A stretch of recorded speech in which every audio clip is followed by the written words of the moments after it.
নমস্কার বন্ধুরা, রিম্পা রান্নাঘরে তোমাদের সকলে আবারও একটা নতুন স্বাদের রেসিপিতে আমন্ত্রণ।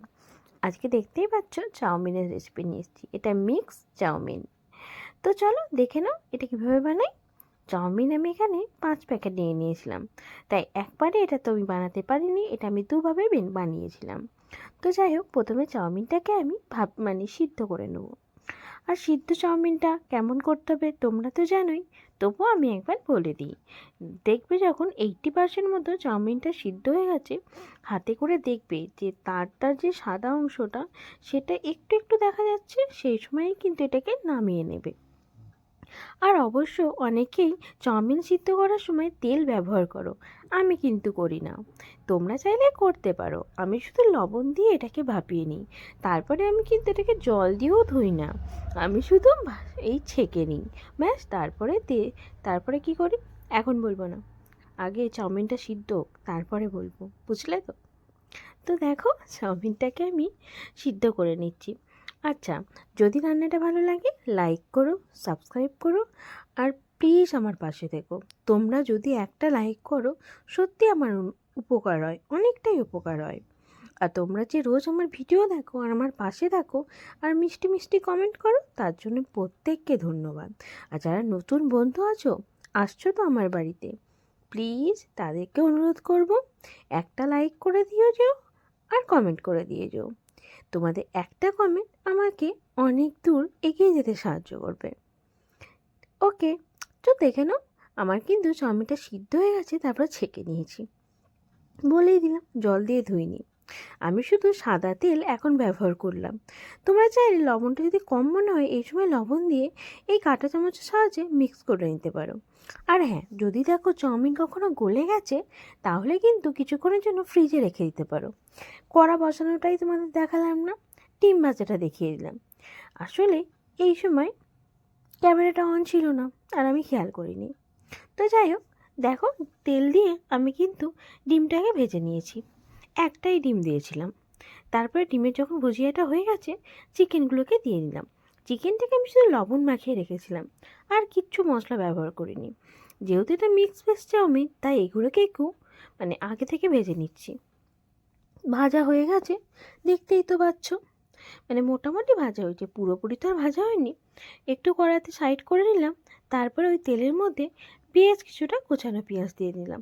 আমি কিন্তু পেঁয়াজটাকে একটু লম্বা লম্বা করে কেটে নিয়েছি। তোমরা কিন্তু যেভাবে চাইবে সেভাবেই কেটে নিতে পারো। ব্যাস, বেশ কিছুটা অনেকটাই বেশি পেঁয়াজ এখানে ব্যবহার করেছি। এটা আমি কিন্তু সেকেন্ড বার চাউমিনটা তোমাদের বানানো দেখাচ্ছি, প্রথমবারটা দেখাইনি, একটু অন্যভাবে বানিয়েছিলাম। ওইভাবে না নেক্সট টাইম দেখিয়ে দেবো যে ওটা আমি কীভাবে বানিয়েছিলাম। তো দেখো, এই একটা চিলি সস আমি এখানে ব্যবহার করছি। এই চিলি সসটা ব্যবহার আমি তোমাদের দেখাইনি কীভাবে বানিয়েছি, তো আমি বলে দিচ্ছি, তোমরা পারলে বানিয়ে নিও। এই চিলি সসটা বানালে কিন্তু এই চাউমিনের টেস্টটা 3 গুণ বেড়ে যাবে। 1 গুণ 2 গুণ না, 3 গুণ। তো এটা আমি কীভাবে বানিয়েছিলাম বলে দিই। গরম জলে লঙ্কাটাকে আমি বেশ কিছুক্ষণ ফুটিয়ে নিয়েছিলাম, শুকনো লঙ্কাটাকে। তারপরে ওটাতে 2 কোয়া রসুন দিয়ে আর 2-4 কোয়া কিছুটা 2-4 কুচি মতো পেঁয়াজ দিয়ে আর কাঁচা লঙ্কা দিয়ে বেটে নিয়েছিলাম। তারপরে ভিনিগারের জল দিয়ে এই সসটা আমি বানিয়ে নিয়েছি। তো তারপরে দেখলে আমি এখানে চাউমিনে কিন্তু কী দিয়েছি বলো তো, ম্যাগি মশলা দিয়ে খুব ভালো করে তো এটাকে ভেজে নিয়েছি। তারপরে এই যে কাঁচা সবজিগুলো ছিল, ক্যাপসিকাম, বিনস, গাজর, সেগুলোকে দিয়ে নিলাম। সেগুলোকে দিয়েও বেশ কিছুক্ষণ মিশিয়ে ভেজে নেব। তারপরে এই লবণ দিয়ে দিলাম।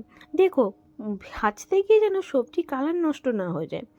দেখবে দোকানে কিন্তু সবজির কালার নষ্ট হয় না চাউমিনের দোকানে, এটা কিন্তু খেয়াল রাখবে। জাস্ট 2-3 মিনিট মতো নেড়ে চেড়ে নেবে, তাহলেই দেখবে রেডি। তারপরে বেশ কিছুটা গোলমরিচ গুঁড়ো দিয়েছিলাম, এতে এর স্বাদটা অনেক গুণ বেড়ে যায়। তারপরে চাউমিনটা দিয়ে নিলাম। চাউমিনটা দিয়ে নিয়ে এবার কী করবো বলো তো, এটাকে নেড়ে চেড়ে নেব। নেড়ে চেড়ে হাই ফ্লেমে ভেজে নেব। আর একটা কথা, সবজিগুলো যখন দেবে অবশ্যই কিন্তু হাই ফ্লেমে ভাজবে, কারণ যদি তোমরা লো ফ্লেমে সবজিটা ভাজো, কালারটা তো নষ্ট হবেই, আর সবজির টেস্ট কিন্তু পুরোপুরি নষ্ট হয়ে যাবে, চাউমিনের টেস্টটাও কিন্তু খুব একটা ভালো লাগবে না। চাউমিনটা দিয়ে নেওয়ার পর কিন্তু আমি গ্যাসের ফ্লেমটাকে বাড়িয়ে নিয়েছিলাম। তারপরে খুব ভালো মতো এটাকে নেড়ে চেড়ে মিশিয়ে নিচ্ছি। ব্যাস কিছুক্ষণ মিশিয়ে নেব। তারপরে লবণটা চেক করে নেব, আর টেস্টটাও একটু চেক করে নেব যে কেমন হয়েছে। কে কে মানে এরকম খাবার বানাতে গিয়ে চেক করে দেখো, আমায় কিন্তু কমেন্টে জানিও। আমি কিন্তু দেখি রোজই। তো তারপরে দেখো খুব ভালো মতো কিন্তু এটাকে ভেজে নিয়েছি। ভেজে নেওয়ার পর আর এর ওপর দিয়ে এই সময় কিন্তু তোমরা এটা নামিয়ে নিতে পারো, কোনো অসুবিধা নেই। কিন্তু আমার একটু পাকামো ছিল, আমি প্রথমবার কিন্তু এইভাবেই নামিয়ে নিয়েছিলাম, এতে আর কোনো কিছু ব্যবহার করিনি। তবে আমি সেকেন্ডবারটা একটু অন্যভাবে বানালাম। একটু এর ওপর দিয়ে কী দিলাম বলো তো? এই যে বুঝতেই পারছো, গ্রিন অনিয়ন পেঁয়াজ পাতা ব্যবহার করেছি, আর বেশ কিছুটা কাঁচা লঙ্কা। ব্যাস দিয়ে নেওয়ার পর এটাকে বেশ কিছুক্ষণ নাড়িয়ে নিয়েছি। তারপরে এখন তো ধরো শীতকাল, পেঁয়াজ পাতা কিন্তু বেশ পাওয়া যাচ্ছে।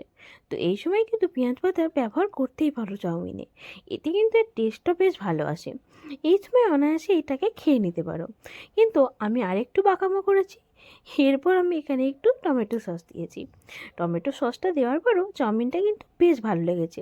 আর আমি প্রথমবার যখন বানিয়েছিলাম টমেটো সস কিন্তু ব্যবহার করিনি, আর এই পেঁয়াজ পাতাও কিন্তু ব্যবহার করিনি, এমনিই নামিয়ে নিয়েছিলাম। তখনও কিন্তু চাউমিনের টেস্ট দুর্দান্ত হয়েছিল।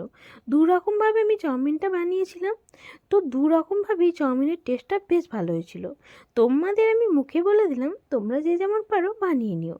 দেখবে একবার যদি এই চাউমিনটা খাও, বারবার খেতে ইচ্ছা করবে। এই চাউমিনটা বানানোর জন্য আমি 3-4 দিন ধরে প্ল্যানিং করছিলাম। অনেক দিন ধরে চাউমিনের রেসিপি তোমাদের দেবো ভাবছি, দিয়ে উঠতে পারিনি। কিন্তু এই চাউমিনটা বানানোর পর ভাবলাম চলো দিয়েই দিই। আমার হাজব্যান্ড বলেছে, এতদিন যে তুমি 7 বছর ধরে যে চাউমিন বানাচ্ছ, এটা সব থেকে বেস্ট। তার বুঝতে পারছো কতটা টেস্টি হয়েছিল। আজকে এই পর্যন্ত, ধন্যবাদ।